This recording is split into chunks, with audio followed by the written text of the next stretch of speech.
Yeah, and then they should be here. Okay, I think we will begin the meeting shortly. Thank you to everyone that is online. Yes, thank you for your patience.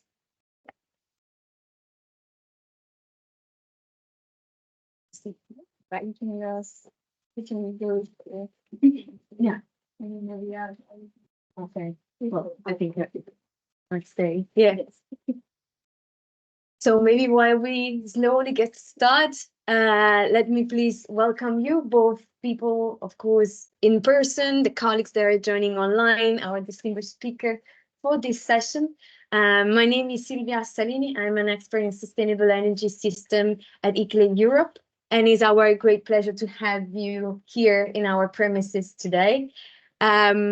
We are at the 45th Breakfast at Sustainability.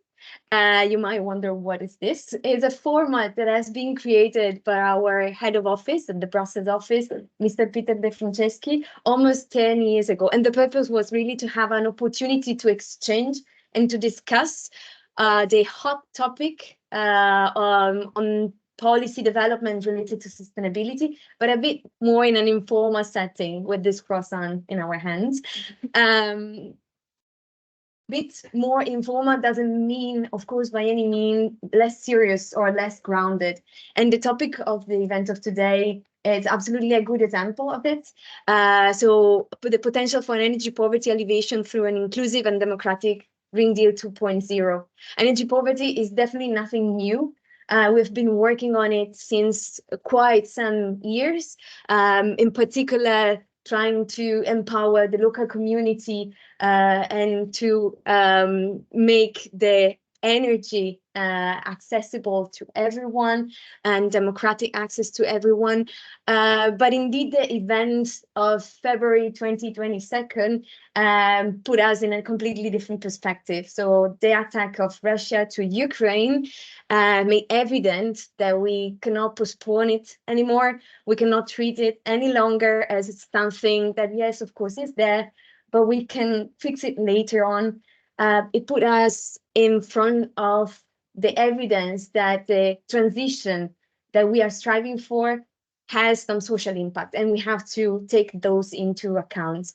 ICLEI is an organization that represents over 180 local governments across Europe, so regions and cities, and you can imagine the difficulty for not only citizens, but also for cities to react on that situation. Energy poverty at scale that never was before. So a lot of action have happened since then. A lot of good example, a lot still to do, but that's why we have these kind of events to kind of take stock and learn from colleagues what they have been implementing, what they experience are, and trying to improve those as possible. So thank you for being here. Thank to the two projects that are making this event possible. And thanks to the Jacques Delors colleagues that gather all these wonderful people together. And with no further ado, I hope you had your coffee, your pain au chocolat. This is the last moment. And then I hand over to Maria Santos from Sun4All Europe to take us through this event. Thank you and enjoy the discussion. Little round of applause, Sylvia.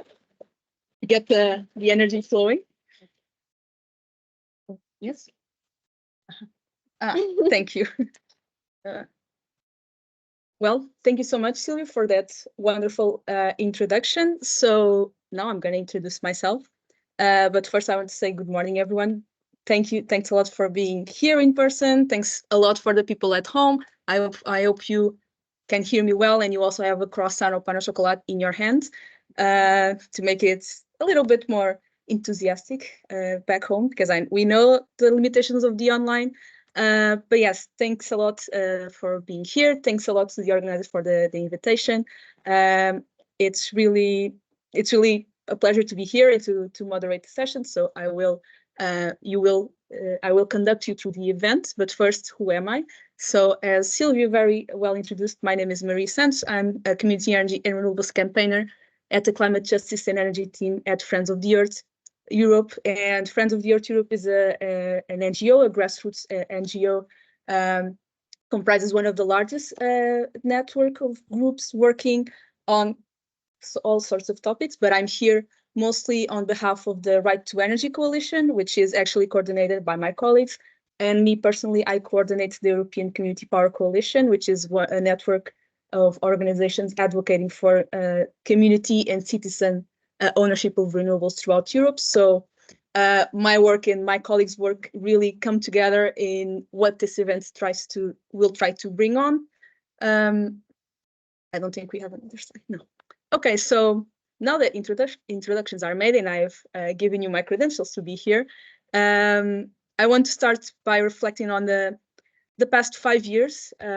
We found ourselves in a completely different political context and landscape. At that time, we were just coming into what will be months of protests and school strikes that ignited the green wave, the so-called green wave, that really put the climate crisis on top of the EU agenda. Today, the case is completely different. We fast forward these 5 long and intense years since the Green Deal was introduced, sparked by this movement, sparked by this grassroots mobilization and the signal that the students, the young people really gave to decision makers that this is something to act now, not later. Really fast forward all of the policies that we saw being adopted and discussed at the EU level, but now we have a completely different context, as I mentioned, and unfortunately, it doesn't seem to have we don't seem to have a sign of a green wave 2.0, but we can hope. One can hope still, so fingers crossed. But yeah, so today the EU challenges are completely different.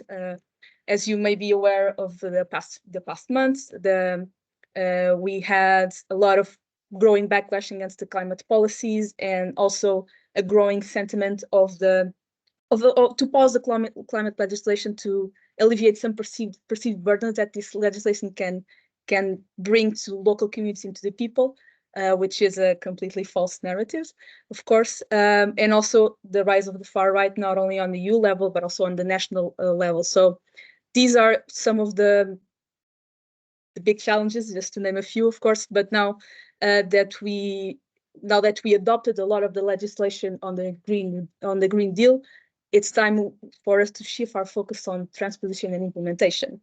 And if this sounds complicated as it is, with the amount of files that were adopted, the amount of complexity of policies of information all scattered, with this political backdrop, this task seems a little even more daunting. So yeah, so the challenge now is on transposing them and adopting them on a national level. And of course, as I mentioned, one of the big hurdles is navigating through this sheer quantity and complexity of policies, and member states don't actually really know how to implement some of these provisions. There's not some of them are completely new. There's lack of clarity on some of them, and of course, adding to that, we also, even though we have a lot of legislation being adopted, there are still many gaps in areas to improve on such policies, especially when it comes to address the needs of vulnerable households, individual communities, especially those experiencing energy poverty. And so one of the big questions is, how do we actually make this inclusive? How do we actually have mechanisms in place that actually target those who need, those who most need those who are suffering right now with high energy prices, with all of the consequences that energy poverty brings, and how can actually we target this structural issue and reach out to those most vulnerable that are traditionally excluded from these types of support mechanisms. And of course, Sylvia mentioned, we are still in the aftermath of the energy crisis.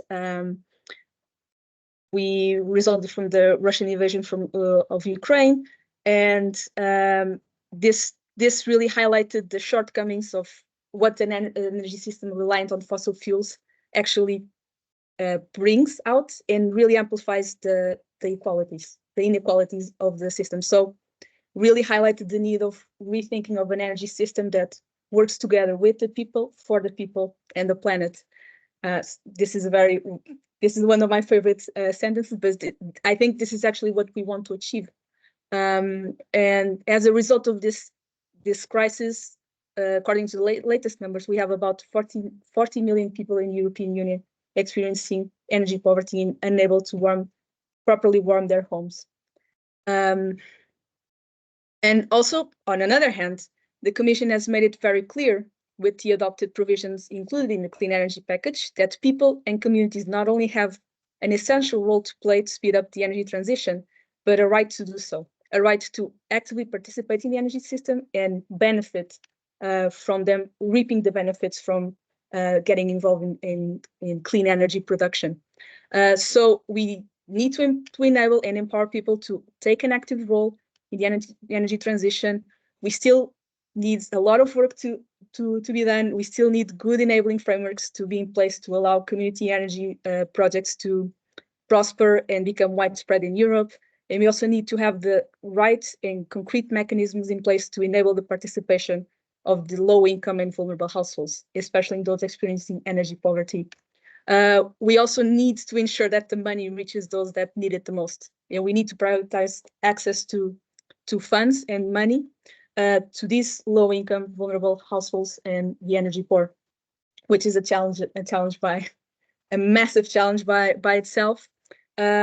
Again, because they traditionally have been excluded from these types of schemes, either from not being able to actually participate in these initiatives because of the costs or the upfront costs to renovate their homes.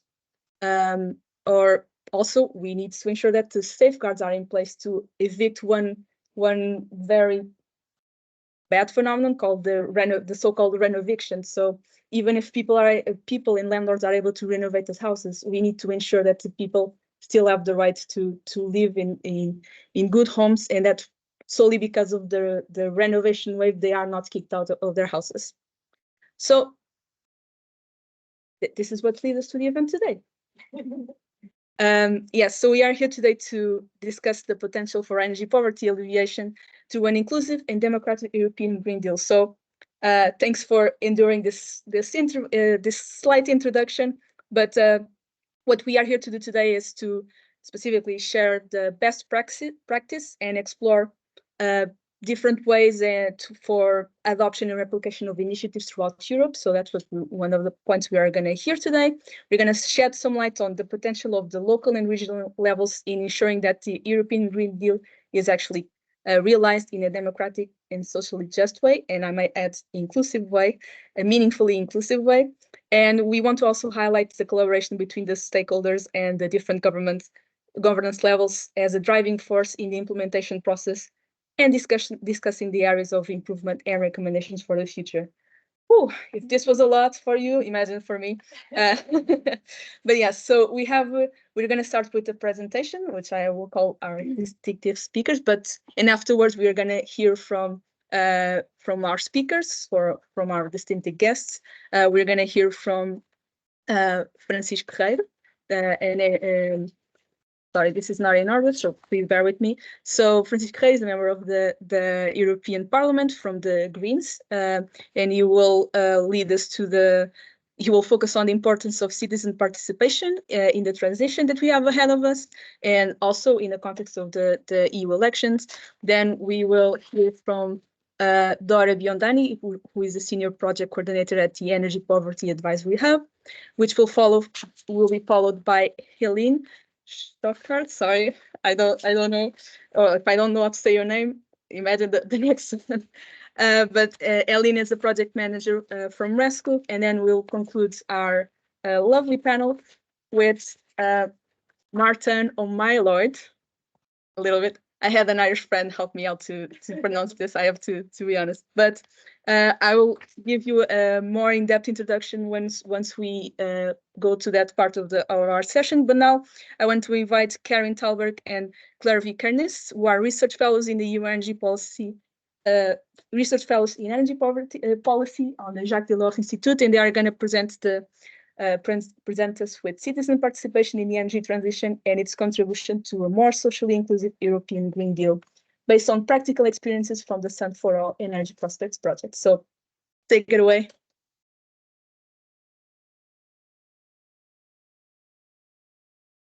Thank you so much, Maria. Yeah, thank you so much for introducing us, for providing kind of a backdrop to our event today. And I also wanted to just thank all of you for being here, and to all the participants online. As we've seen, there's quite a few, so we're really happy to have you with us. I will start by talking about the Energy Prospects project that is finishing in April this year, where we are taking kind of a large lens looking at citizen participation and engagement in the energy transition. And kind of the raison d'être for this project also, and just as Maria said, like, we believe in this project that EU responses to both energy security, climate crisis, social inequalities, and falling trust in political institutions, that kind of the rise of the far right is a great example of, must go hand in hand to ensure public support in the energy transition, especially in these times when we see the energy transition being kind of instrumentalized and kind of being brought forth as a very polarizing topic.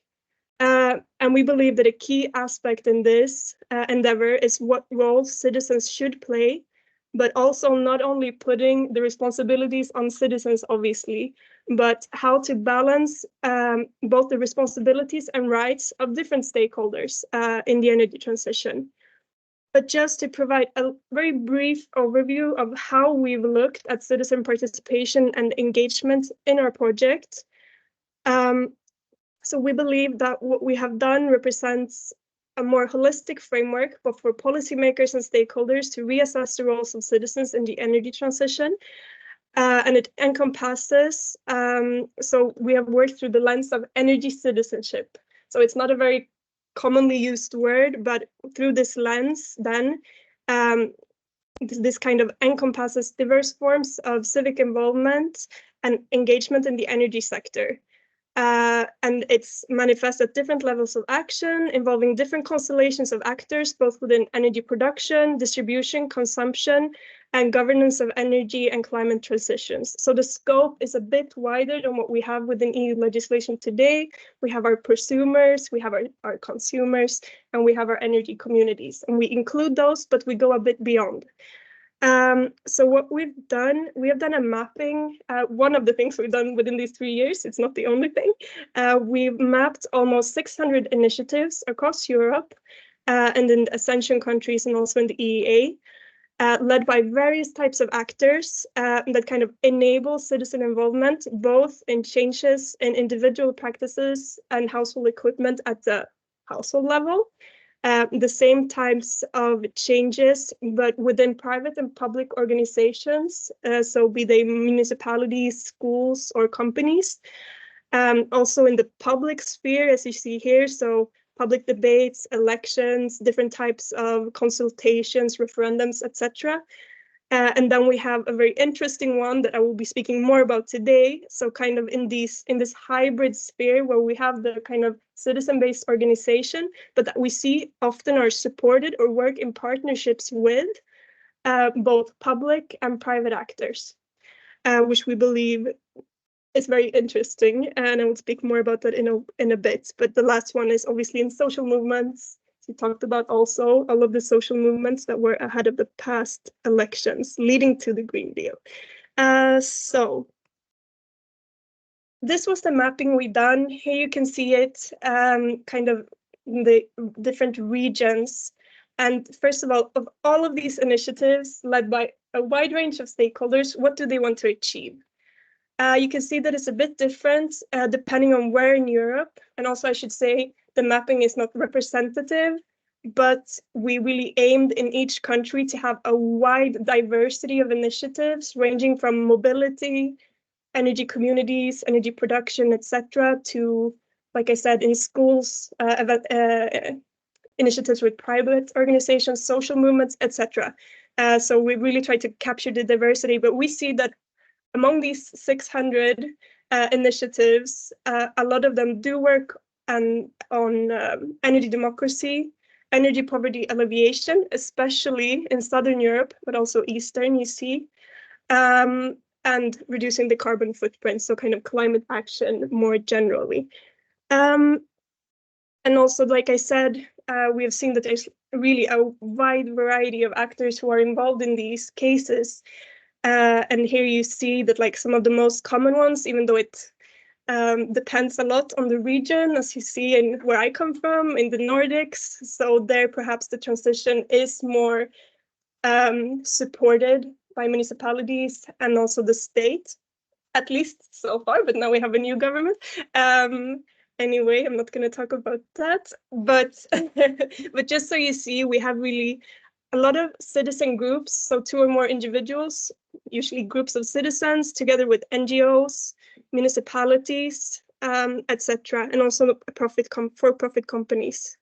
And also, I just wanted to say that when we've seen, at least within these 600 cases, or 596, that actually the primary source of funding for a majority of them is public.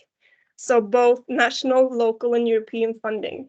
So here we really want to say that public funding is important to support these types of initiatives that really enable citizens to take part in the transition. So that was kind of a background.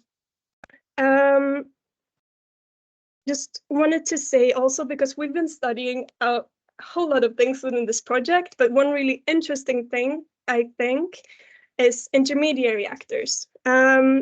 So like we know that these initiatives, they're not like existing in a vacuum. They actually have really like complex ecosystems of actors that support, provide different types of services, etc., so that they can achieve what they want to achieve. And here are different types of intermediary actors that we studied within our project. So we see that really like NGOs, but also governmental actors and other types of civil society organizations would be like Rescue, for example, so more umbrella type organizations. But just to show you kind of an overview of this kind of ecosystem that support these types of initiatives. And what do they help with? We really see that like the most important ones are financial, at least across the initiatives that we studied, but also helping them kind of to set up the organizational parts, but also networking, working on reaching people, etc. But I'm not going to spend too much time on this. Another part that's related to the intermediaries, but that we have particularly looked at 8 kind of good practice initiatives that also, we call it business and social innovation models, that are led by different types of actors. So public authorities, NGOs, other types of organizations, but also communities that really have been able to remain viable over time, manage to scale in different ways. Good examples, I put their logos here, and we will hear from Martin from ECTC later, which is one of the good practices that we studied. But like what makes them special and what makes them promising from our point of view in this project is that in their DNA, while remaining viable, they have successfully managed to integrate values such as citizen participation and control, democratic governance, and affordability and accessibility for the larger public, which is also brings us here today. So I have a lot of things I could say about this, but I won't have the time, unfortunately. But we have interesting briefs within our project coming up. So I invite you to, to follow the project and read those if you're interested. So I'm coming into my last minute of speaking, I see here. But so these are just some of the recommendations that at least from our project, that we have been developing. For example, include research on how social and environmental values could be enhanced in local innovative energy transition initiatives, as we call them, with the next Horizon Europe and also LIFE funding programs. We also believe that it could be cool to have something that kind of complements the energy community's repository. So something that's wider, that also involves these more complex. I'm not saying that energy communities are not complex, because they're part of the initiatives we studied, but that also go beyond, and especially these very interesting initiatives that we're seeing today, where we have citizens led organizations together with both private and public authorities working together at the local level to accelerate the transition. Yes, I could speak about that a lot more, but we also have other types of recommendations, such as that in certain so funding kind of technical assistant programs that exist for these types of initiatives, like Green Assist, but also the Energy Poverty Advisory Hub, that it could be a nice idea to maybe earmark some of the funding for initiatives that are citizen-based, for example. And it's hard to talk about our project because we have really taken a bird's eye, but also zoomed in on some very concrete things. But I'm going to head over to Clary, who will talk more about energy communities and energy poverty in particular. But just to say, if you're interested in what we're doing, I would be happy to share our upcoming policy briefs with you on these topics. Thank you, Karine. Thank you for providing like a broader overview about citizen involvement in the energy transition. I will be standing there alone. But here I wanted to talk more about energy communities, because actually the Jacques Delors Institute is part of the Sun4All project, which actually is a financial scheme that helps vulnerable households switch to renewable energy while reducing their energy bills. So we're testing, right now we're testing this initiative in 4 cities, in Almada and in Portugal, but also in Barcelona and Rome, and also in France, in the Communauté de Communes Cœur de Savoie. What's really interesting about this model is that obviously energy poverty alleviation is at the heart of our model, but there is no one-size-fits-all business model, because actually this comes from New York. This was a New York initiative, New York State, and we're trying to replicate it, and we see we cannot replicate it in the same way in any country, even less region or city. So for instance, the first pilot in Cœur de Savoie, what they did is that they had solar plants, and they're redistributing the profits from the selling of the energy to vulnerable households. So either through help with renovation for owners, but if you're not an owner in your tenants, then they get direct bill assistance. However, for instance, in Barcelona, they are trying to do, they are actually doing self-consumption, collective self-consumption in social housing. And in Roma, what they did is they didn't really use the collective self-consumption scheme as a stepping stone to energy communities. They are actually they have created clusters of vulnerable households within the city to create energy communities. And what they do is that they have these energy communities adopt the solar panels that the municipality bought and installed on school roofs. So it's different kind of business models. And I think for replicability purposes, we'll talk about this probably in the panel. We see that there is no one model that is that can exist, and Karine also said the same. So just how did Sun4All, how are initiatives like Sun4All possible? I think that it's made possible, and it's been fostered actually by new legislative environments in EU member states, but especially at EU level. So for the past 5 years, we've seen that the EU legislation has been really boosting the energy community movements throughout the continent and promoting a more decentralized, more local, more renewable-based energy system that actually fosters citizen participation and inclusion. So of course, energy communities, this is where I wanted to talk about, are recognize are new types of energy actors that operate beyond profit making, sorry, and on a more local level. And as we saw with the Fit for 55, with our EU, we also see those new legislative developments that are really hopefully going to boost these kind of initiatives with acceleration of permitting, with the mainstreaming solar panels on buildings, for instance. So there is a lot to hope. I also wanted to mention the EU solar strategy. So it's not binding, of course. However, I still wanted to mention it because it shows ambition. And the ambition is to set up at least one renewable energy community in all municipalities of more than of 10,000 inhabitants or more by 2025. This is tomorrow. So whether it is realistic or not, we can discuss it, but at least it shows some really good ambition at EU level on these topics. However, and this is what I want to talk about, it's not easy to get those projects to get off the ground, even more difficult for them to carry on their activities in the medium and in the long term. There are many, many different reasons for this. I do not have the time to do a comprehensive overview. However, I would say that obviously various transposition levels is really important, and the fact that the national framework are really rapidly evolving. So this creates a lot of legal uncertainties for investors and also for stakeholders in general. Obviously, administration, procedures, whether with local authorities,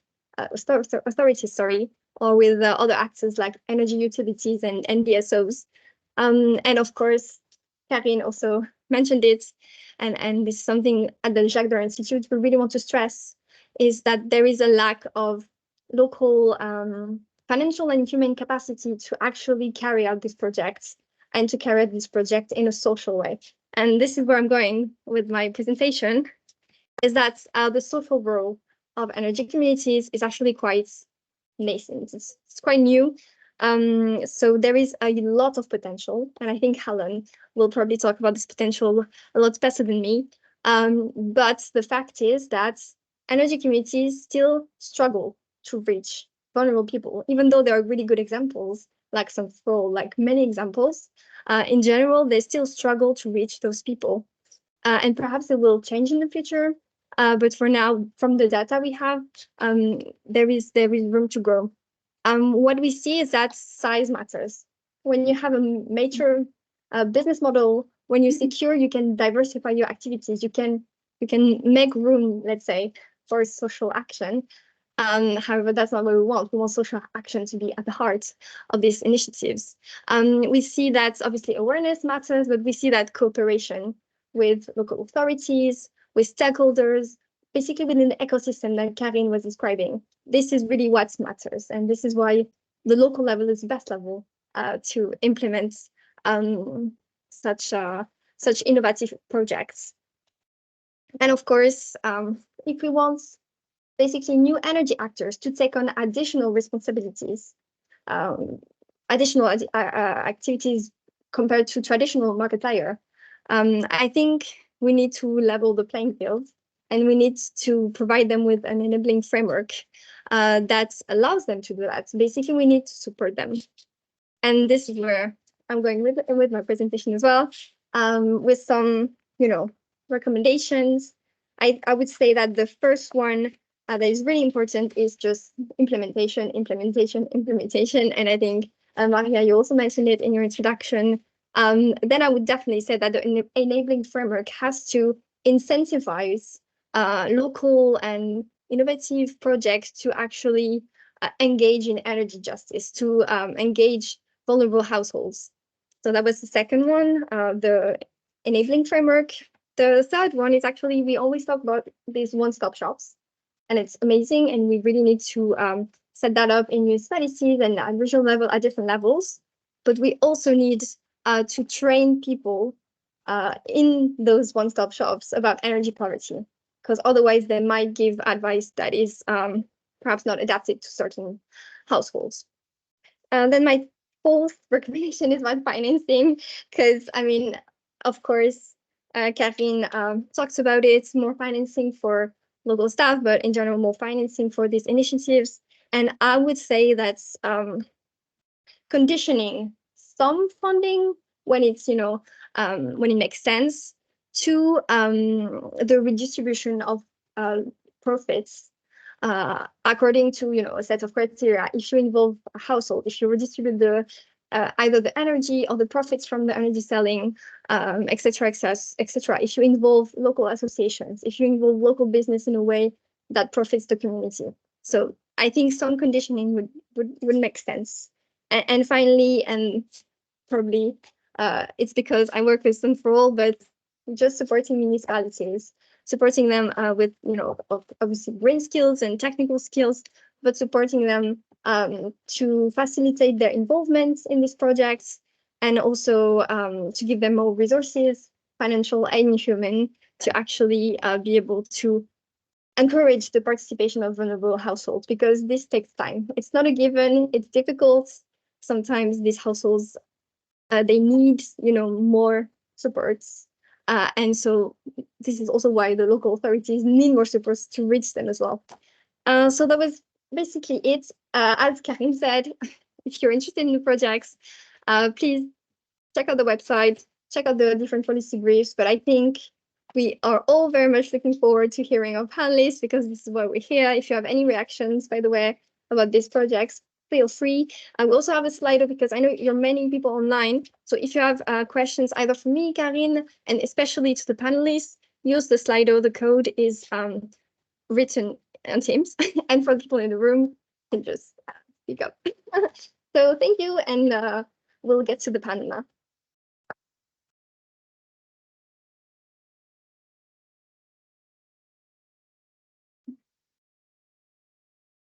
Microphone for the questions afterwards. But thank you so much for your presentation. We heard a lot of information and very interesting information, and now we are going to tie it all up with our speakers and interventions. So I would like to start by inviting our speakers to join me in the chair. So Francisco, I already told you that Francisco is going to focus on the importance of citizen participation in the transition ahead of the European elections, but I forgot to say the rest of the speakers, so my bad.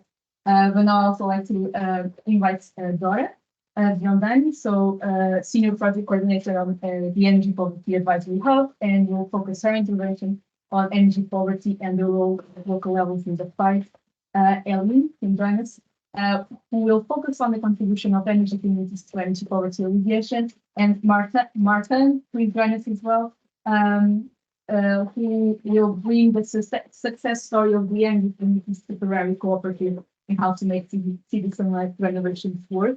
Thanks for joining me here. We'll hear an intervention from each of the panelists, then we will have time for questions. So people in the audience and at home, you have a link to the Slido, so feel free to put your questions already from the first intervention, but also ask away ask questions to our speakers after they finish the intervention. So, Francisco, I'm going to start with you. Please take the stage. Thank you very much. I'll try to be brief so we have more time to listen to the experts and also to the questions. That I think it's always the most relevant and interesting part.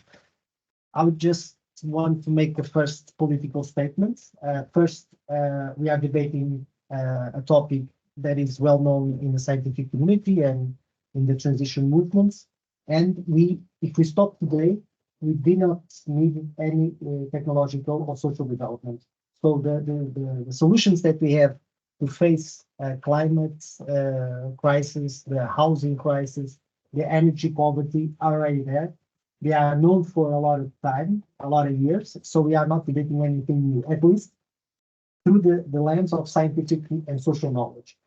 And this is the thing. Obviously, I'm the only group here, so I'll speak for the movement that I represent. That is the green movement. We are alerting for these causes for decades. So it's not new. I'm not making an apology to vote on me because I will not run again. So it's not me that is on topic; it's the movement. And I do think that this is a problem of perspective. So we are talking about an issue that we were alerting for more than 40 years that will happen.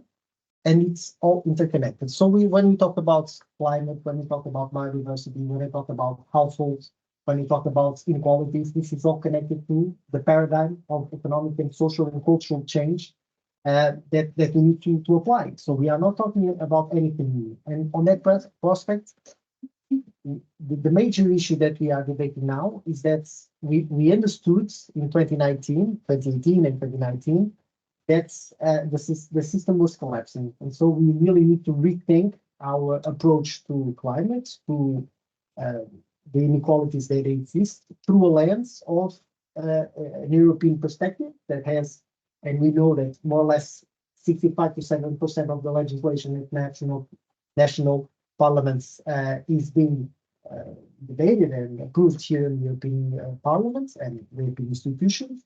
And then they gets into the national legislation, and then it follows the path to local, regional, municipality.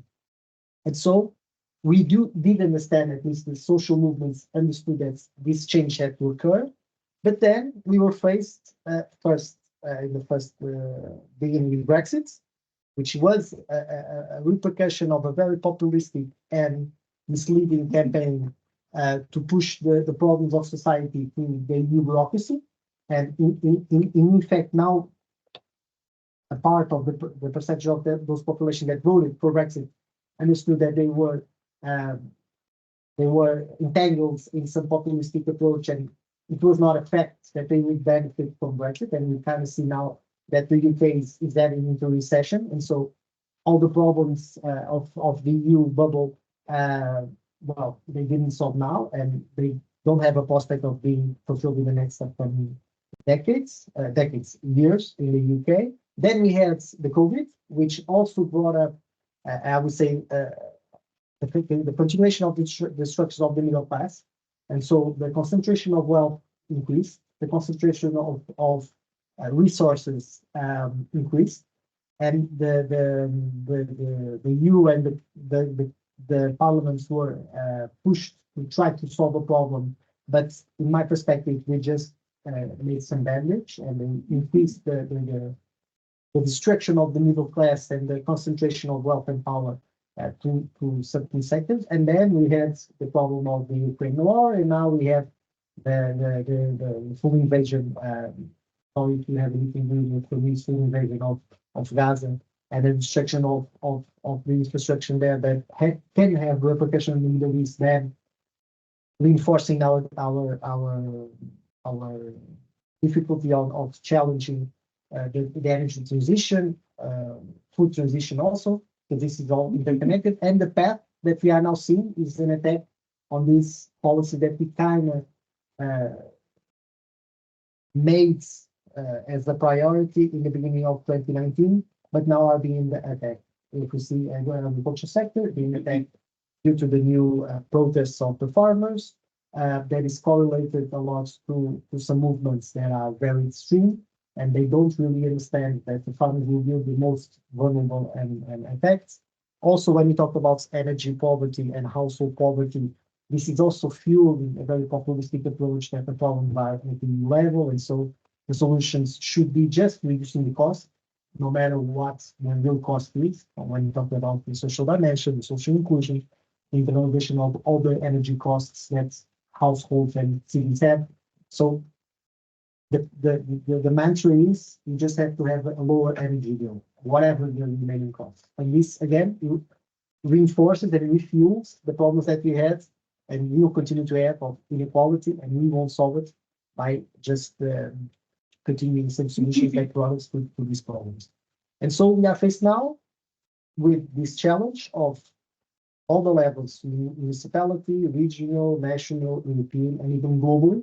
Because we see an attack on the UN, for example, when Guterres is simply stating the obvious, and the scientific community says that we really need to rethink our economic and social paradigm, even that institution is being under attack. And so we see through all the levels these attacks, and we really need to rethink how do citizens participate in their economic and social developments, and also putting into question the economic paradigm. This is more my approach, not so much the green movement, because there's some some conflicting theories there.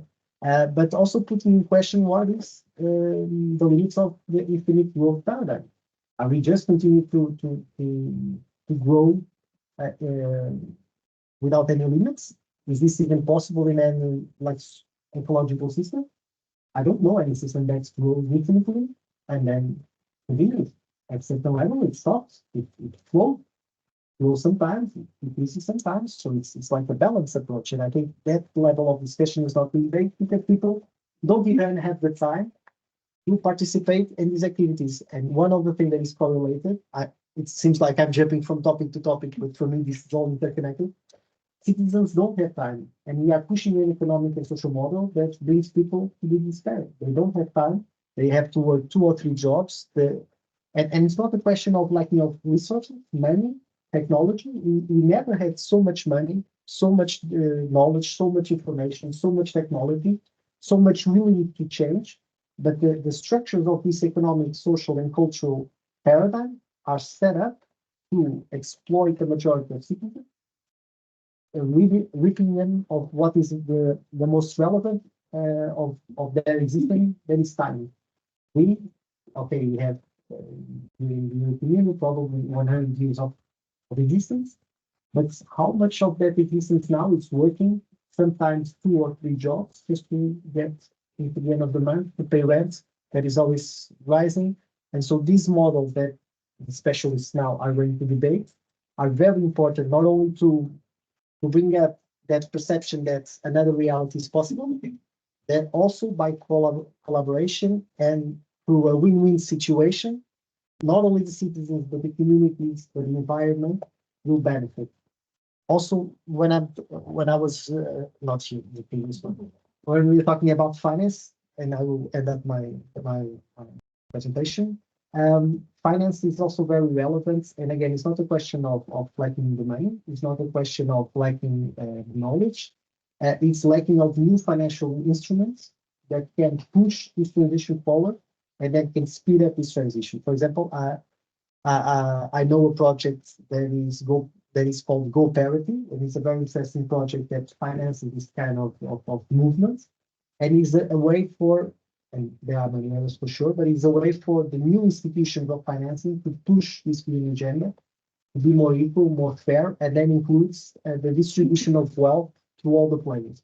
And again, this question of redistribution wealth is a question that should be always on the center of the debate, because when you redistribute wealth, you redistribute power, and you reinforce the democratic process of all the chain.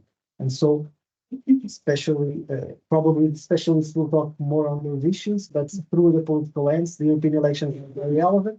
And so I would advise everyone to look at the programs. If the programs of the parties that are running in your country are not made to the European elections, push this agenda, try to include them, and then vote, mobilize everyone to vote, because if we look at the prospects of the next European election, where we may have a very conservative and even extreme right parliaments, and thus the Commission should also be very conservative, this might undermine the work that you are doing for a lot of years, and that we made huge achievements in the last 4 years and a half, 5 years. So vote. I think this deserves a ending up in high note with the call to action to actually go vote, to actually Great friends, everyone. Yes, thank you, Francisco, for that great intervention. You really tied up with the risk of the populist narrative and the risk of the far right, actually undermining all of what we tried to do and accomplish in these years of discussing the climate crisis. But I also find it really interesting that you brought the issue of time. For me, that's very much a plug for the 4-day work week, for people to have more time, to actually have more time for their families, to participate in these community-based initiatives. So I can also see how it ties well together to this different to restructure our society and the economic paradigm, and also the redistribution of wealth and power. I think for me, as I like to see the energy community movement, is actually that the redistribution of power in the literal, in the figurative sense. So thank you very much for the information. Please write your questions directly to Francisco in the Slido, and we will move to Dora to give us your intervention. Go ahead. Well, I'm Dora Biondani from the Energy Poverty Advisory Hub. Well, first of all, the Energy Poverty Advisory Hub is an initiative wanted by the Parliament. So we are actually the example of how the political willingness was transformed in an action to specifically support local government since 2020. So we have been lasting for 4 years. And we have been quite successful supporting cities and basically tackling most of the elements were already mentioned before in the presentations. But I would like to simplify what we do for the cities, because this is always interesting to know. So we are working mainly on 3 pillars. So the first pillar is the technical assistance, as was mentioned, that give us the chance to effectively support more than 80 municipalities across Europe, tackling specifically their local challenges. But as we know, energy poverty is quite complex and it can present itself differently when we are talking about Nordic country or Mediterranean or island or rural communities. So this gives us the chance not only to collect more and more information of what are the needs of the local governments, but also to put them in touch with solutions that were geographically far from them, but technically applicable in their own context. And also to work jointly with the other initiatives like the Energy Community Repository. We also work with an energy community, but with the specific goal to develop a financial model that was including vulnerable consumers. Or we worked with the rural communities, but in this case, focusing again more on understanding what are the challenges when we are facing municipality, quite dispersed and with a lower amount of people. But we didn't want to limit ourselves to help only these 80 municipalities. We wanted to provide something that municipality can access by their own in case they have need. So we developed guidelines. At the moment, in 1 month, we will release the second one, that it's on planning. And then we developed online courses that will always be accessible. This is to help them understand and guide, asking support to the broader network that, as we have seen in the previous presentation, are key to have a social involvement as much as a technical perspective, as much as someone that helps you understanding the legal and policy framework of the sector. And the last things that we're doing, it's actually acting as a multi-level governance facilitator. So what we do is collecting input from the local government in each country and transfer the message that they want to about what they would like to foresee for the future at the national level and European Union level. And for this, we organize different events. Between March and April, we are planning national events in 11 countries to collect the input of the local government. And then the aim in April at the Parliament, if all goes well, to present the result of all the different countries and discuss with the political willingness how they can move forward. So we're trying as much as possible to channel all the recommendations also from different projects and try to advocate for what it can be done for the upcoming periods. So. Thank you, leveling the applause thing. Yes, so I really like what you mentioned about the political willingness, because also ties really well with what Francisco was saying. Sometimes you have the resources, you have financial resources, you just lack that willingness to actually do something. And this initiative is an example of something that has happened, and it's doing a lot of necessary work, especially with the multi-governance aspect of the project. So yes, thanks so much. And without further ado, Celine, do you want to take the stage? I know you have a presentation. I have a couple of slides. Yeah. So stand here. Do I just press next? Okay. Okay, that's mine. So before going here, I'll just briefly introduce myself. So my name is Celine Schokkaert. as you already actually introduced me, I work for RESCOOP EU, so that's the European Federation of Citizen Energy Cooperatives. Citizen energy cooperatives are just one legal entity that fits under the umbrella of energy communities, so the concept of energy communities, which is legally recognized by the European Commission, the European legislation. At the moment, we represent about 1,900 energy cooperatives from across Europe, which together represent about 1,250,000 citizens. Yes, these numbers are, I just remember them now by head because I've mentioned them so many times. So what I want to talk about now is some research that we did in the context of the CEASE project, which stands for Community Energy for Energy Solidarity, in which we've been investigating and evaluating existing energy community initiatives focused on creating solidarity within communities, but also trying to see how replicable they are. So yeah, a common element in many European projects is, of course, looking at good practices and then determining whether and how they can be replicated in other European countries. So that's what we did. We had 6 good practices or inspiring practices from which we started, and then had a piloting phase where they tried each other's good practices, and now we are extending beyond our consortium and involving other energy communities from across Europe in a sort of capacity building program.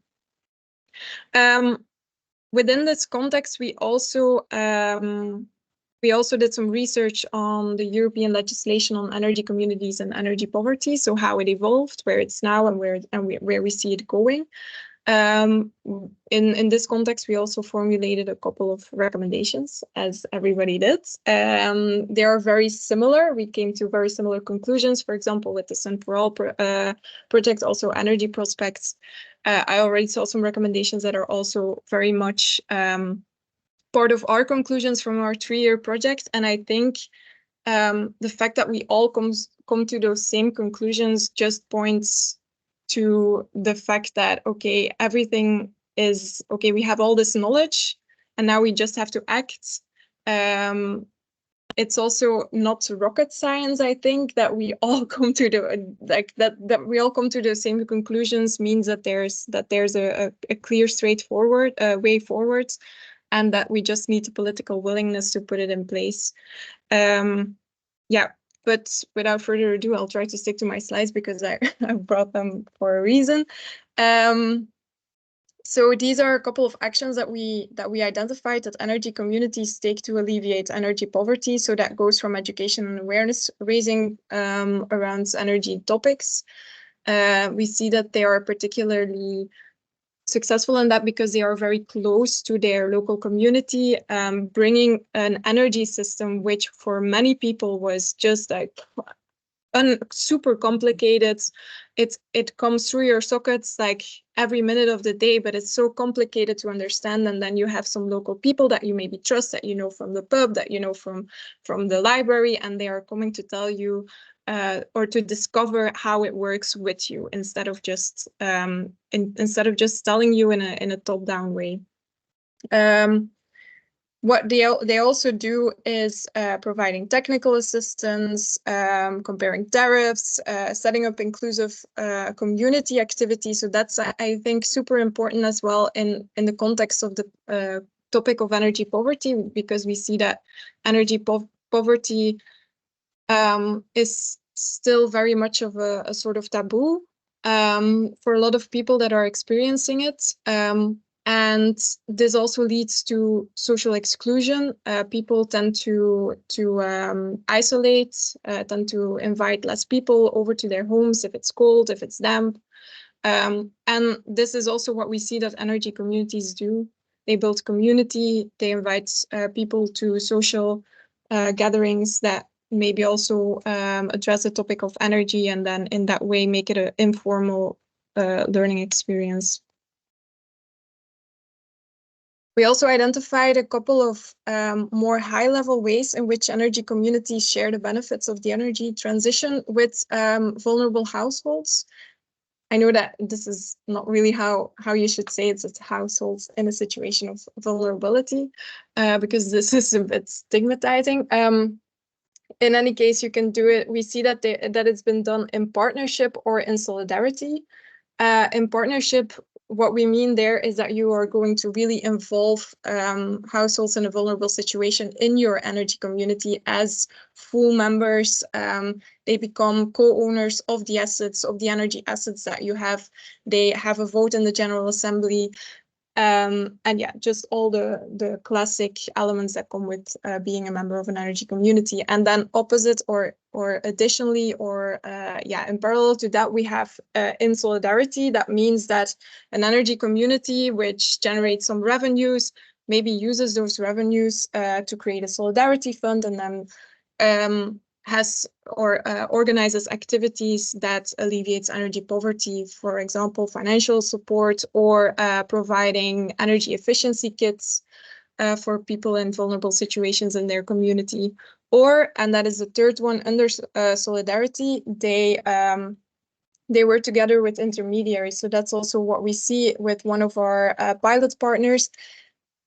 Enercoop is a big energy cooperative supplier in France. They wanted to improve or strengthen their social impact on their community, but they thought, okay, there's so many organizations in France already that are tackling energy poverty. They have so much knowledge. They're doing such great work.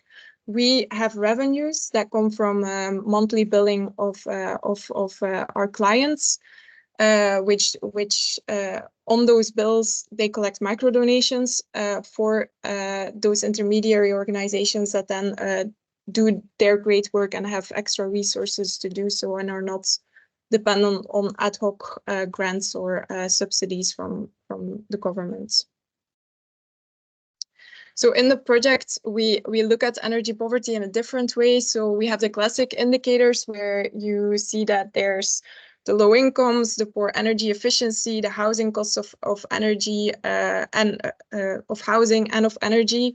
So we see that most of the times, yeah, governments are trying to tackle these issues with financial support, with subsidy schemes, but it's also the fact that they are not always well targeted is because there's also an underrepresentation of people in energy poverty in energy decision making. So it's always about them and never actually with them. And that's why we introduced this new kind of fall into the model, where underrepresentation is one of the key indicators of energy poverty, and also, yeah, one of the ways that we can solve it by increasing representation. And this is also where we see the unique value of energy communities, because they are creating a new way of governing the energy system. And it's actually, so we hear about collective self-consumption, we hear about energy sharing, but energy communities are the only recognized way of alternatively governing the energy system in Europe. So you can talk about energy sharing. It can still be done on a for-profit basis with third-party ownership and control. Like there's a lot of gray areas with those activities. Energy communities are very strict, non-profit based, and yeah, the only officially recognized way. I'll go briefly through this. These are just some nice pictures of what we are doing in the SEAS project. So also just showing kind of the community aspect to it. So we have renovation projects, we have energy cafes, we have energy production on social housing in Repowering London, and then we also have these sort of workshops with children where they are making flyers for energy efficiency tips, and then they are distributing them in the neighborhood. So that's all just to show how that looks like. I'm not going to go over the recommendations because they are very similar to the other projects. But that was it. And if you want to know more about this, here's the details.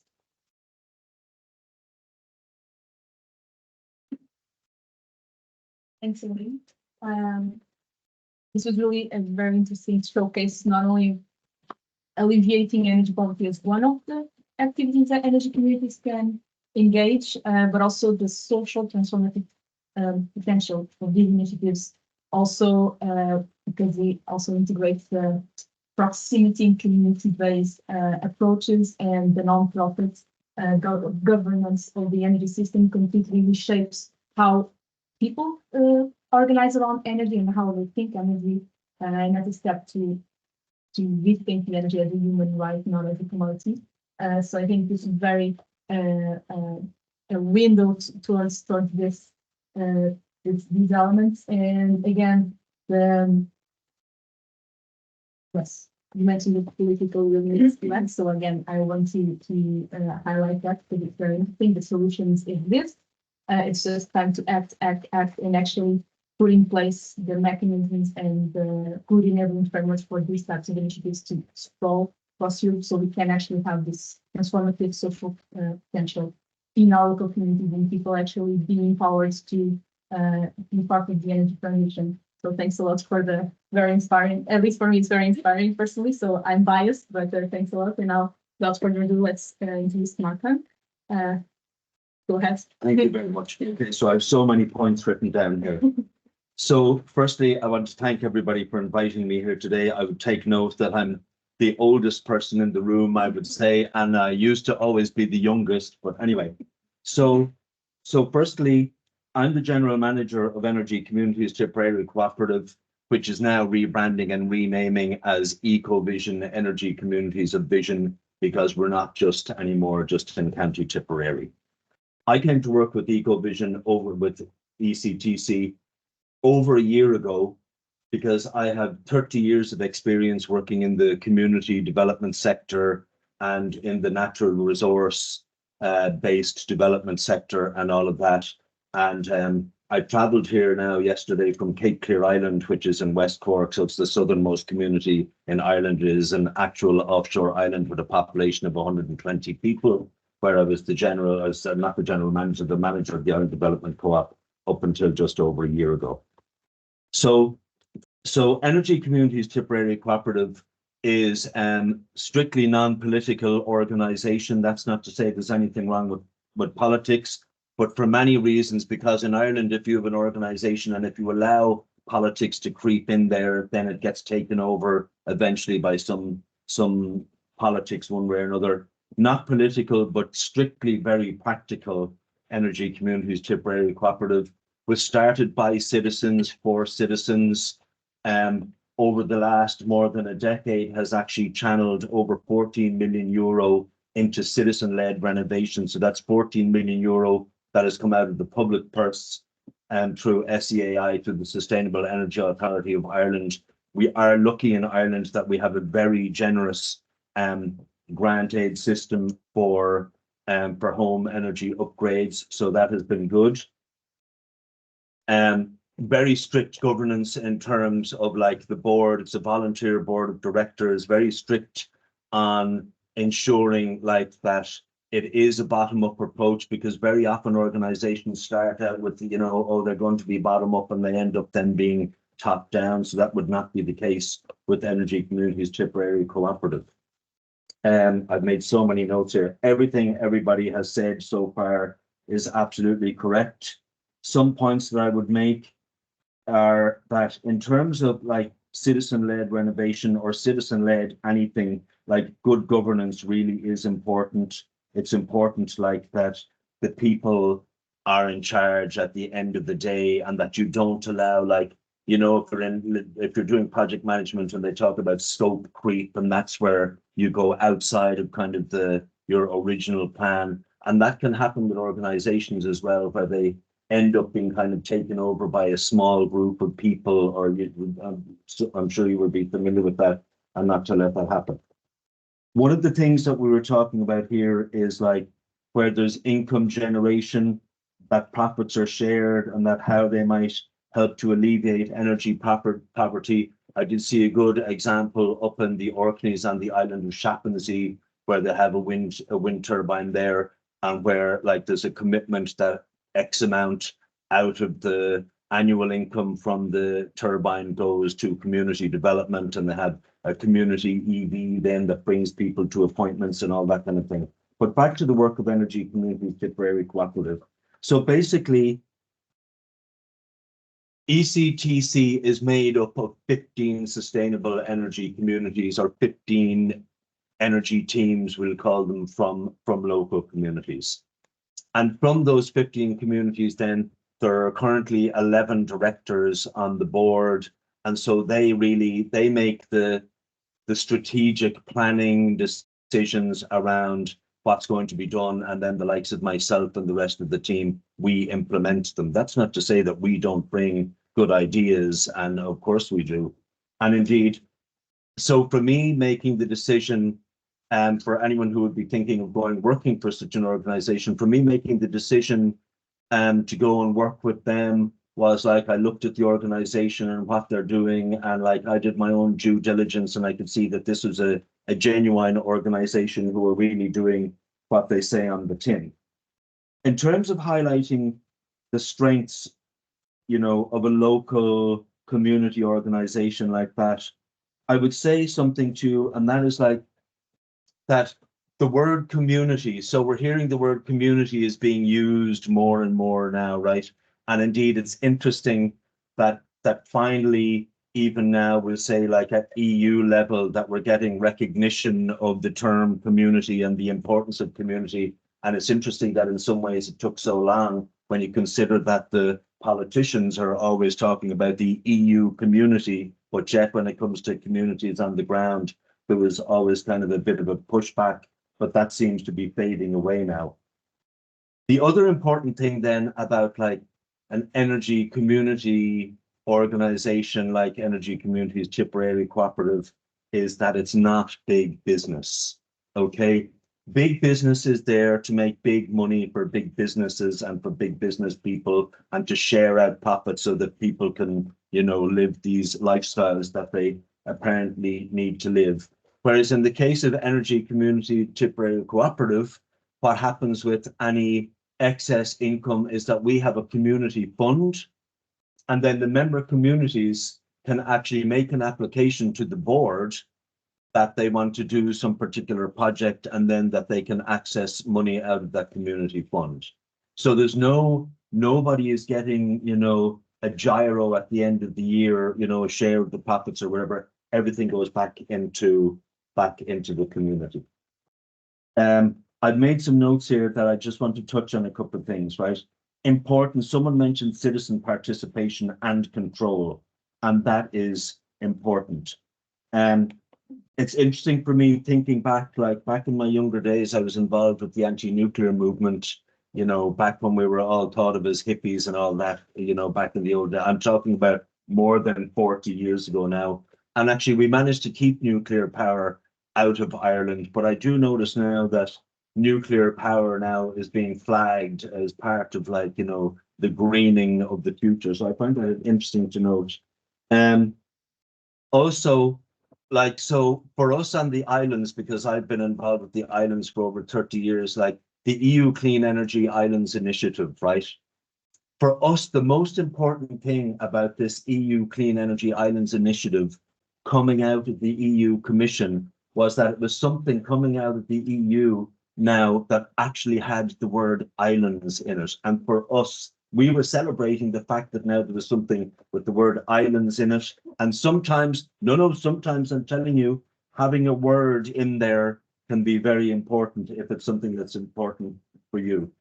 I do want to acknowledge that in Ireland, I know we're in a very fortunate position in Ireland that we have a level of support that's maybe above, obviously, it is definitely above what's there in other countries.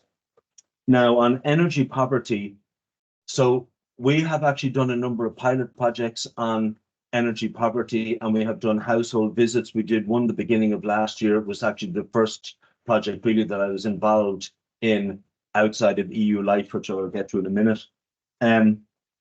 In one project, we did 25 household visits. And what was very interesting was to see that in some of these energy vulnerable households, and I know we're all worried about being PC, about how we address anything, but we're talking about energy poor households, right?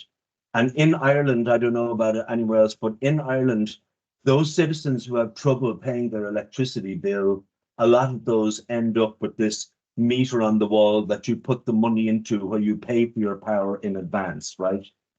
And so just to further cement the idea in these energy vulnerable citizens' mind that they're down there somewhere and everybody else is thinking, the most expensive way to buy electricity is with this meter that you put the money into, because the unit price is much more expensive than it is where you just get the regular bill.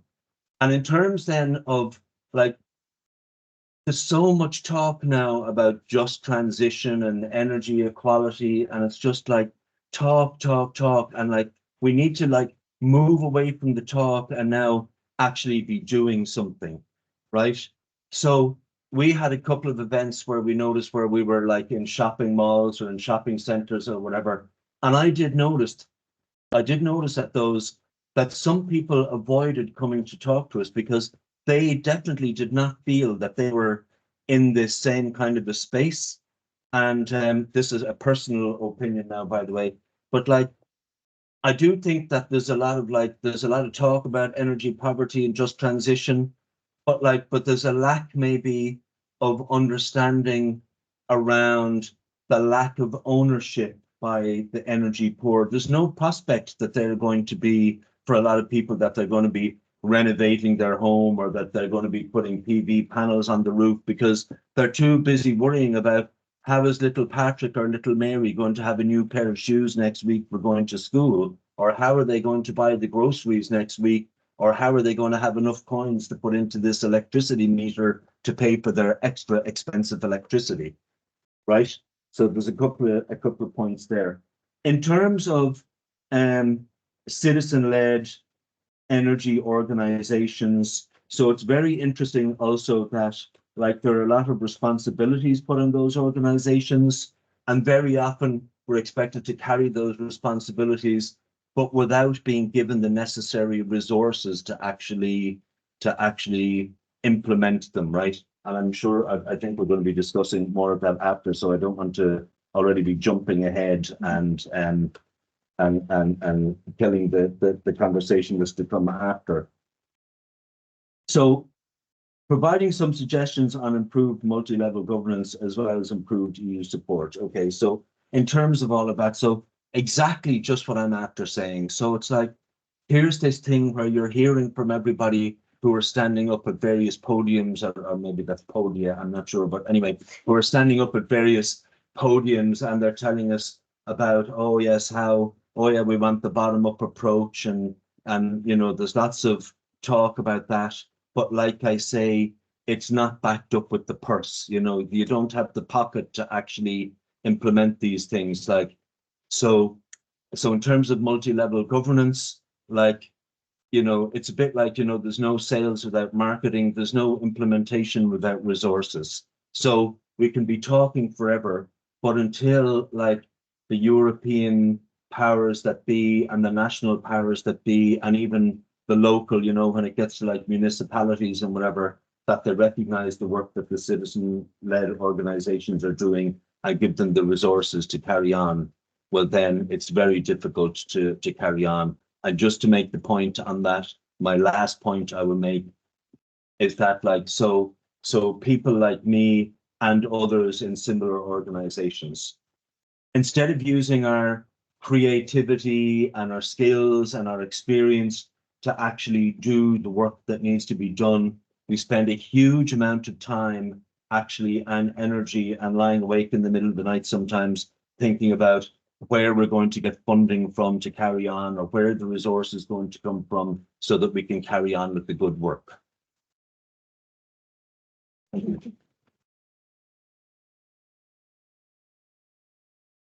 I hope some of those points were clear. Yes, very clear. Thank you so much. You did give a very interesting point for a person that I actually want to ask on the burden versus the resources. But thanks for that call to action to actually have resources available, because as we introduced in the beginning, we are moving into an implementation phase. But how do you actually implement that if you don't have the resources? And we are heading towards a more conservative EU Parliament, Commission, and also the talks of restricting the budget as well, because we had a lot of spending. So there's also a lot of questions where are the resources to actually enact on this. You have a... I already want to react. Yeah, sure. No, it's if you want to guide the conversation. I find something very interesting. I just had a thing that popped up in my mind. Like it may be counterintuitive that we're in this context of energy communities and community energy and citizen, and then also we are also promoting a sort of donut economics way of an economic model. And then I hear also about degrowth, and that it's not all about growing and financial growth. And still we end up talking a lot about the fact that we need funding and financial resources. So it also seems like, oh yeah, but there's these citizen-led, community-led organizations, and all they do is also just talk about money and wanting money and needing money for what they want to do. So how can you disconnect this type of model from an economic growth model? And I think the important thing is as well that what we are seeing now is that we need those extra resources because there is no level playing field yet. And the fact that a lot of resources still go towards this old, outdated model that is actually sucking away a lot of the resources that can build a different type of model requires us to think about these financial resources that we now need to build that level playing field to go towards this new type of economic model. And I think that's very important to just highlight that, that at the moment we are still trying with these, it's not big business, but we are fighting against big business. And it's actually, it's a pretty hard fight because they're also starting to sell themselves as community initiatives and invest in our community solar panels that we are putting on the roofs, but we're running with most of the money. We're not telling you that, but we're still running with most of the money. So it's like, yeah, there's, as long as you don't have that level playing field, I think that for a lot of energy communities, yeah, they're still lying awake. Also in our SEAS projects, we see that there's so much potential, and still a lot of energy communities are just sitting there saying like, okay, but we don't have the money to actually do it. You can make some revenues with generating your local electricity, but you can only get so far, I think. Yes, I think that was a very interesting reaction. Also, it's clearly a fight of David against Goliath because you have big energy companies that have a lot of resources. The technical resources are limited, like the grid access, all of that, and you have people coming together as new actors and like all of a sudden getting into very complex landscape. So how do you actually, I know I'm not sure if diverting the resources is the right word, but how do you actually distribute the resources equitably to allow these types of initiatives to actually prosper and grow up, and also tying with what Martin said about using the community term. All of a sudden, there's a lot of attention towards it, and yes, that attention is actually also what you mentioned, bringing a lot of attention of for-profit initiatives that are taking note of this, of the buzzword that community brings, and using it as a way of selling that's how you actually accelerate the transition, but the benefits are not staying in the community. So how do you actually reconcile these approaches? So that I found that very interesting. I'm personally very interested on that topic, but Francisco, we also wanted to react. So yeah, on the question of financing, just to let you know, if you don't know, because I'm in the committees of budgets and in Parliament, each year when we are negotiating the annual budgets, there can be proposals from the MEPs of pilot projects of something that doesn't exist in the sector of each annual budget. So imagine that you have something that you find interesting that is not on the common budget lines of the EU for the next year. You can talk to MEPs and say, okay, I have a proposal of a pilot project. Here's how it's done. If you want some examples, I can share with you because the data is available. And then it goes to the commission. The commission makes an evaluation, and normally all the A projects are validated and thus continue to the next budget. And so the line is available, and then organization can apply to that. So it's complicated, but there's option there. Regarding the lack of money, there's no lack of money. We are making a revision of the multi-annual financial framework, so the new budget, and we are going to increase it, not in the percentage that probably we would like it, but it will be an increase of those numbers, overall package.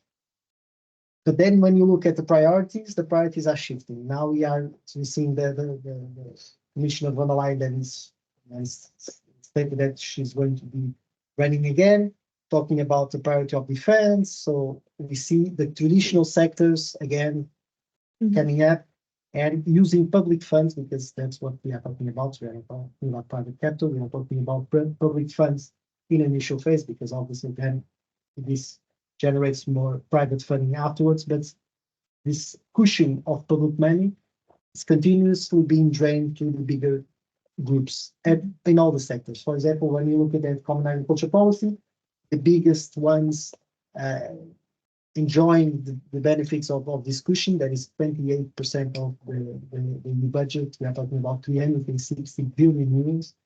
It's a lot of money.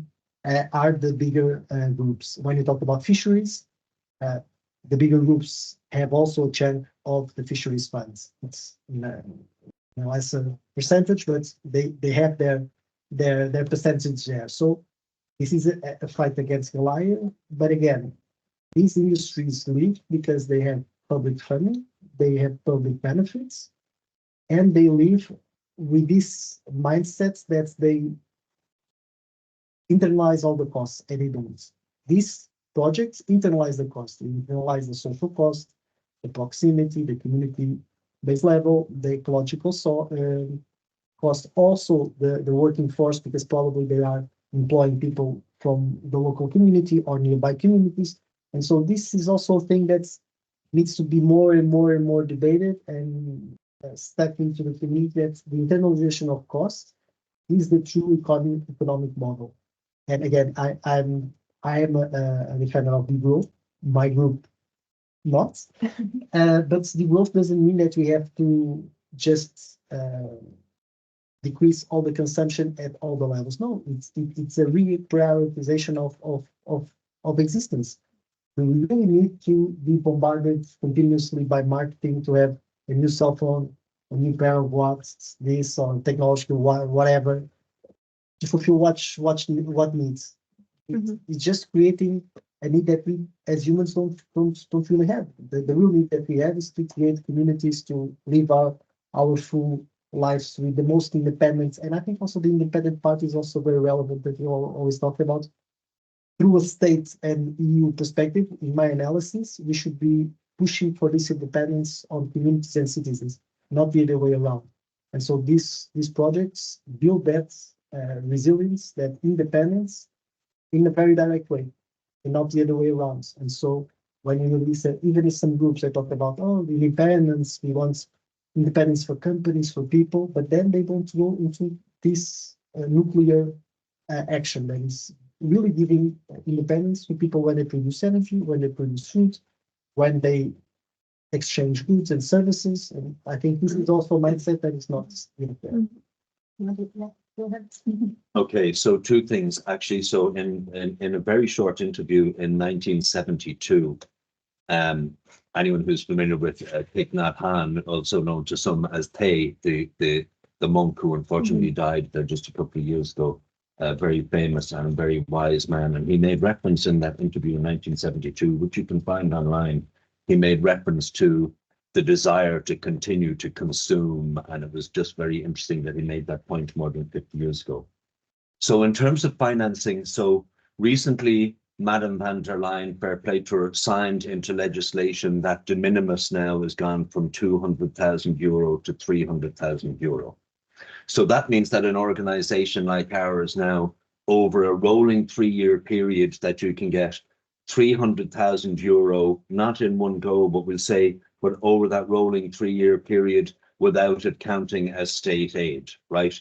And if you have any access to those within the corridors of power, right, the whole question of state aid and de minimis needs to be completely removed for the likes of Energy Communities Tipperary Cooperative, because it is actually a funding barrier for us. That, like, I'm working on an application for a project at the moment so that we can carry on with the work, so that we can broaden the scope of our work.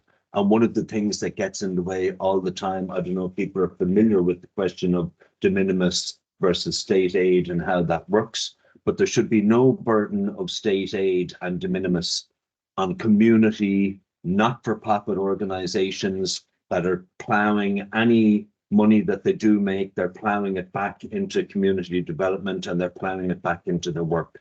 So I would ask you, as currently a member of parliament, if you're able to bring that back to anyone. Like, so it had been 200,000 for like just about 20 years, and now it's been increased up to 300,000. But that's only small change nowadays when we're talking about the cost of actually doing work and all of that. So for on the ground organizations that are actually doing work, that's a big obstacle and a big barrier. I don't know if you're familiar with what that is, but yeah, but it's there and it's very real. Mm-hmm. Yeah. Mm-hmm. Thank you. This was very specific, maybe to open to a broader perspective that is connecting financing, but also with the call to act. What we're experiencing right now, it's that ACTA, it's moving, as we said, we are moving to implementation, but when local governments move to implementation, they also realize some lack of the background, the need to step back. And we are called mostly from the municipalities that has a perfect diagnosis of energy poverty, all the mapping, all the analysis, and now they're called to identify people they need to work with, and they are lost. Because the indicator and the analysis they did were functional for an overall situation, but when you need to pinpoint exactly how to act, it's becoming problematic. So, and it's connecting with the financing, because in the end, they find it difficult to find decision. And what we're trying to help them to do is to look at what they have and combine the information, but also to work with other departments. Because if we are trying to address and look at the budget specifically for energy poverty, maybe then can result that we are lacking of funds. But then working efficiently across the municipality, you can combine. So there may be other departments like environment, energy, that are already planning and implementing acting, and it's a matter to join the social aspects in order to make it more effective. And another thing, it's amazing to have a very long-term vision and set bold objectives, but don't forget it's also starting small with a project like the one we see that can start in showing a pilot, create revenues that then you can reinvest. It's also a way to start. So what we are trying to advocate, it's point long, but start small, try to do the best of what you have at the resources at the moment, instead of being blocked by the fact that you're lacking financing, and so you stop every action. It's true, it can be accessed different way, but anyway, try to start with whatever you have to understand more and develop actions that can then create a momentum and grow up. Yes, thank you. I'm just being mindful of time, and also we have some questions in the online. We actually have a question that ties with this financing aspect that we have been talking about, which is how can we leverage private capital too? We've been talking about public resources, but how can we do that and promote private-public partnerships in the context of energy communities? Perhaps on the first part, I can take again what the initiative you said, GoParity. I'm also really familiar. So GoParity is a crowd lending company, business. And they specifically Portuguese by Portuguese. Exactly.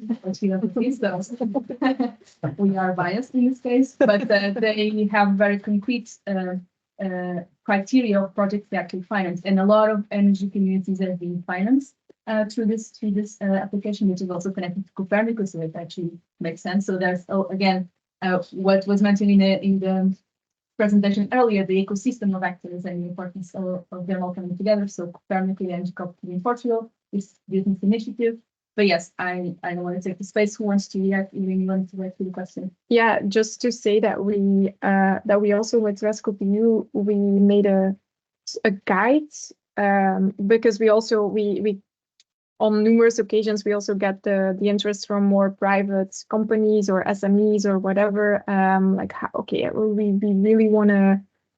we really want to help and guide or collaborate. And so I think last year we brought out or we published this guide on these private, we're actually also private, but I mean energy community and more traditional company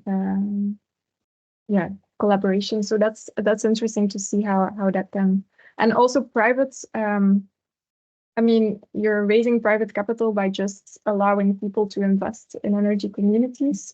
Because actually, if you see how much money that people have on their savings accounts, and it's actually not resulting into anything, especially with this super big inflation that we're seeing now, the value of it is diminishing. So yeah, I think that there's also a lot of potential there, and maybe also like for me as well. I had my first job now. I see my savings growing a little bit, and then I'm like, yeah, but there's this big inflation, and what do I do? Like, do I leave it on the bank because it's not worth anything after a while anymore? And then, so you're also looking for ways to invest, but with a sustainable future for that investment. And I think that also in this type of framework or narrative also needs to be promoted a little bit more, that there's also this type of investment that you can do. And I think this will also be it's already been done like this, and it's also a tremendous pot of money that becomes available. Yeah. If we look at the local government level, there are a bunch of different projects that help you create a liaison with private entities. At the moment, it's currently open the 6th call of the European City Facilities that help exactly local government to develop investment concept so that they can move forward to a bankable project and engage different financiers. There are managed energy, smart city marketplace. There are a series of different projects that target specifically how public can then use the funds, engaging also private funds and as for other realities. I just want to ask, does anyone want to react to this question? Because I think I have another question for you that I think ties together for you and maybe someone who has experience with rural energy community. But the question is how to help smaller rural municipalities set up such an innovative project, especially energy communities with social impacts. I think you already addressed this a little bit, but you mentioned that you also worked with rural energy communities. Perhaps you can expand a bit on. Yeah, rural communities, certain things probably can say more. They seem more complex, but on some aspects they have a bigger advantage. A mayor in a rural communities knows perfectly all the people in the communities and probably goes taking coffee with them. So all the difficulties to understand who are the energy poor in the rural community, it's a barrier that it's normally not present as much as in bigger communities. On the other side, it's also true that rural communities normally lack of human resources. So what we worked with in the rural communities was, first of all, to try to empower the human resources in the municipality and to have a stronger partnership with the civil society organizations or the social services to make sure they have the right amount of people supporting. And at the same time, try to understand that when we are talking about monitoring or reporting for rural communities, we cannot aim to have a complex tool that a municipal officer takes a lot of time to manage. So our expert, what they did was to focus the specific tools for them that were simple, fast to use, and still give them the chance to keep monitoring and understand better what was the direction. So, but I think the direct experience is here. Yeah, so I do think so. Even where I live on Cape Clear Island, like before I ever came there, the first integrated wind energy system of its type in the world was on that island back in the mid-1980s. And that was a project that was actually funded by the Germans, as it happens. And at a time when the Irish government and the Irish Electricity Supply Board were completely against anybody generating any kind of electricity except themselves as a wholly owned government subsidiary. And actually the reason that that project failed in the end was because there was a lack of resources and a lack of support. And actually, if that community had had supports in place at the time and had the resources in place at the time, that system would have carried on. But resources and support are really important for rural communities to do anything. They have to have that in the background to back them up. I also want to ask if there are questions from the in-person audience. Of course, feel free to raise your hand and ask questions. A nice awkward question. Yeah. Awkward Question. I don't know. Yes. No questions from the audience. We're all on the same page. No, it takes a little bit. But yeah, I just think we talked a lot about how much like time and like basically general attitude towards like change and how just empower people feel the minute, especially if they're experiencing energy poverty. And in Ireland, you want to have these like collaborative pay per unit electricity systems.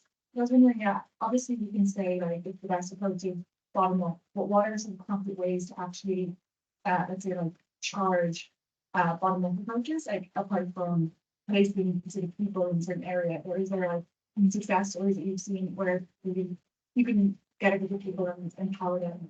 Because obviously you can top down kind of promote that, but how do you actually facilitate that? Just for make sure that the online folks heard the question. The question is, how do you foster these bottom-up initiatives? Well, being outside of the local community. So what can you do actually to foster them? Is it towards a top-down approach, or how do you do that? And good examples of that. Sorry. Oh, that's a really good question. And that's actually something that we're discussing a lot at the moment. So even now in Ireland, with all of the great resources that are available, like there is funding available for setting up a sustainable energy community and to actually hire in somebody then to put together an energy master plan. But then there can be a bit of a gap there. So what you actually need for any even bottom-up approach to work is like, there has to be, again, I'm back to the word resources. So let's say we'll take a hypothetical situation now where in, Ballygo backwards in Ireland, for example, a load of people get together and they set up and they say, oh, come on, let's set up a sustainable energy community. And then they're all gung-ho to make everything happen. And then they're working really hard. And then they get an energy master plan prepared.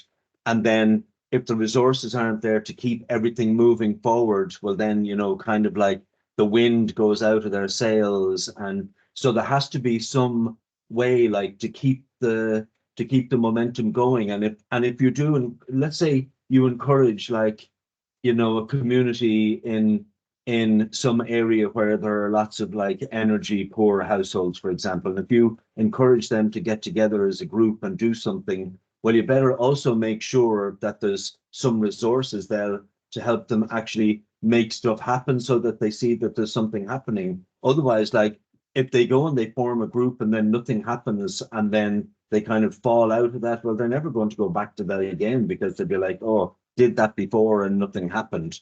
So we're again back to like resources and support are needed. And when we're talking about multi-level governance, they're needed at every level to keep everything moving forward. Yeah, I also want to react to that with an example from our SEAS project. So actually one of the, I think, also super inspiring examples just that we have in our membership base as well is Repowering London. And what Repowering London does is they're sort of incubator for energy cooperatives in more deprived areas in London. So the concrete way that they set this up was that they identified community leads. So often these were very strong women in the community. So just by coincidence, they were often women that were very central, that knew a lot of people, that were like central to this network of this web of people living in the social housing blocks or in the nearby neighborhoods. And they approached them and they asked like, okay, we want to set up this energy cooperative. Would you be interested in taking a lead on that? And then they supported them in doing that themselves in a sort of bottom-up way, but with support from a more overarching project, which is Repowering London. And now they've set up a couple of such energy cooperatives, which are now like independent projects, but they're still receiving support from Repowering London on a more technical, broader level, also taking learnings from one to the other. It's also just to highlight again the importance of these sort of network organizations again, as Rescoop is also one, like I'm not now just promoting my own, but I think that we do great work. Also just taking learnings from one country to another, so that we don't all go and invent the wheel, which has already been tried and tested maybe in another country, and some lessons were learned that are also maybe applicable to your context. But I think, yeah, it's important to, when you try to get into a community, it's important to know the fabrics of that community and not try to change anything about that as an external person, but just try to nurture the powers that are there. And that's also why I think it's important to, instead of talking about empowerment, it's about energy communities becoming a platform for the voices that have remained unheard in the energy system. Really quick. So I just want to say that actually I meant to say this at the beginning. So Energy Communities Tipperary Cooperative, we are in an EU-like project with, well, we're members of Rescoop anyway, but we're in an EU-like project, OSR co-op with Les Sept Vents in France and Energent here in Belgium, and Rescoop are also partners, and so are Snap Solutions. And I would urge people out there to look at all of these fabulous projects like Sun4All, EnergyPROSPECTS, super work being done there. And the likes of like some of the organizations I've worked with even in the last year, Copernico. I was in GoParity's office, as it happens, a few weeks ago in Lisbon. Copernico, Goyaner in the Basque Country, there are just so many. And when you start looking up all of these projects there, and you'll see a big list of projects actually on the Rescoop website. So just to say, like, there's a lot happening, and I know I'm getting out of a lot about like, oh, we need more resources and whatever, but there really is, but on a positive note, there really is a huge amount happening with projects, and everybody's doing their best to make everything happen. So yes, I have a plug. Yes, I think that this is a very good point for us to end with a very high note, and I want to thank you, all of you that are here in the audience, all of you that are online at home. Thank you all for joining. So apologies for being 2 minutes over time, but I'm gonna maybe pass the mic to you. No, but just I just wanted to say thank you all to our panelists, to you, Maria, to everyone at home or in their offices, of course, and everyone here. I hope you have a great rest of the day. Thank you. Yes, there's lunch for everyone. You can grab it to go, or if you want to hang out and speak a bit more to us, you're welcome to. It's breakfast and lunch. And you stop recording. Didn't we record? Stop recording. Right.